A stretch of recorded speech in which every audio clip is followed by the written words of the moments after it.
ફેબ્રુઆરી મહિનાનો સમય એટલે ખેડૂતો માટે ઘઉંનો પાક તૈયાર કરવાનો સમય। આ સમય દરમિયાન લગભગ ઘઉંનો પાક તૈયાર થઈ જતો હોય છે। અનાજમાં જેને રાજા કહેવાય છે તેવો ઘઉંનો પાક ખેડૂતો શિયાળામાં લેતા હોય છે, પરંતુ આ વખતે ઘઉં પકવતા જે ખેડૂતો છે તેમના પર ચિંતાના વાદળો છવાયા છે, અને તેનું કારણ છે ઘઉંના પાકમાં આવેલો રોગચાળો। ગીર સોમનાથ જિલ્લાના સૂત્રાપાડા, કોડીનાર સહિતના વિસ્તારોમાં વિષમ વાતાવરણથી ઘઉંના પાક પર ઘાતકી અસર પડી છે। ખેતરોમાં ઉભેલા ઘઉંના પાકમાં સુકારો અને ફૂગ થતા ખેડૂતો ચિંતિત છે। વાવેતર છે 120 દિવસ જાતની પાક છે। અમારે પટણે 60 થી 70 દિવસમાં ઘઉં પાકી ગયા છે। હવે અમારે આ ધોરા હંક જેવા ઘઉં થઈ ગયા છે। તો અમારે આ ઘઉંનો સરકારશ્રીને એવી નમ્ર વિનંતી છે કે આવું બિયારણ સુધારો। આમાં સફેદ ઓલા થઈ ગયા છે, પૂરા કોડા જેવા થઈ ગયા છે ઘઉં।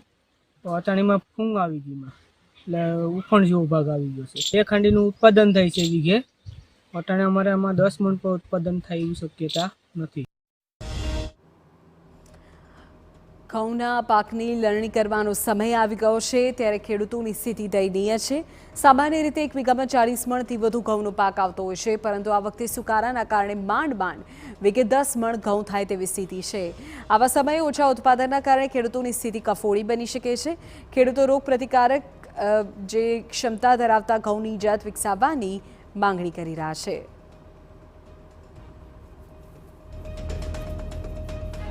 ₹451 ઘઉંનું વાવેતર કર્યું છે મેં, અને એ ઘઉંની મારે આશા હતી કે એનું ઉત્પાદન 2 ખાંડીની ઉપર જશે અથવા 2 ખાંડી થશે, પણ અત્યારે એમાં રોગના અને કારણે અને ધોરા થઈ ગયા છે। એ પાક 4 મહિના પાક આવે એમ છે, અને એ પાક અત્યારે 60 થી 70 દિવસની અંદર એ પાક આવી ગયો છે, અને એમાં મને ઉત્પાદન 10 મણ થાય એવું છે।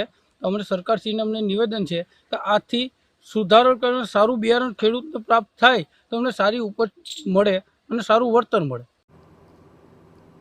ગ્રામ્ય વિસ્તારમાં વિષમ વાતાવરણથી લઈ ખેતરોમાં ઉભેલા ઘઉંના પાકમાં સુકારો, ફૂગ અને જીવાતોનો ઉપદ્રવ વધ્યો છે। આ વિસ્તારના ખેડૂતો ચિંતિત બન્યા છે। ત્યારે સૂત્રાપાડા તાલુકામાં અને કોડીના તાલુકા સહિતના ગ્રામ્ય વિસ્તારોમાં ખેતીમાં ખેડૂતોને નુકસાન જતું દેખાય છે। જિલ્લામાં ઘઉંનો પાક હવે થોડા સમયમાં તૈયાર થઈ જશે, ત્યારે ખેડૂતોની સ્થિતિ દયનીય બની છે। ઘઉંના પાક પર રોગચાળાના એટેક પર કૃષિ વૈજ્ઞાનિકોનું કહેવું છે કે ઘઉંની 4 જેટલી જાતમાં સુકારો અને ફૂગ તથા રોગચાળો વધુ જોવા મળ્યો છે, અને તેની પાછળનું કારણ જોઈએ તો વધુ પડતું પિયત આપવાથી થતો ભેજ, તડકો, ઠંડી, આ પ્રકારે જે યોગ્ય વાતાવરણ જોઈએ તે ન મળતા આવી સ્થિતિ સર્જાય છે।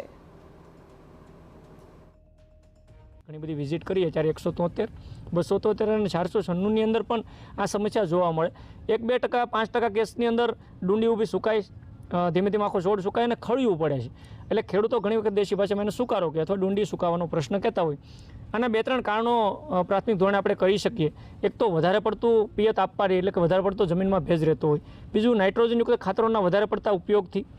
ત્રીજું કારણ કે જે ટેમ્પરેચરમાં ફેરફાર ખૂબ તીવ્ર ગતિથી જાય, રાત્રિનું તાપમાન નીચું ખૂબ જાય અને દિવસે ખૂબ ગરમી પડે તો પણ આ નુકસાન થઈ શકે। ઘણા બધા વૈજ્ઞાનિકોના પ્રાથમિક તારણો એવા છે કે એની અંદર ઝીંકની ઉણપ હોય અને ઝીંકની પૂર્તિ કરવામાં આવે તો પણ પરિણામો સારા મળે। રોગ જીવાતના પ્રશ્નો પણ આની અંદર ઘણી વખત ફૂગજન્ય રોગ અને જીવાતો, મોલોમસી જેવી જીવાતો પણ આવતી હોય આ સમયે, તો એની અંદર આવા પ્રકારના સ્પ્રે કરવાથી પણ પરિણામો મેળવી શકાય।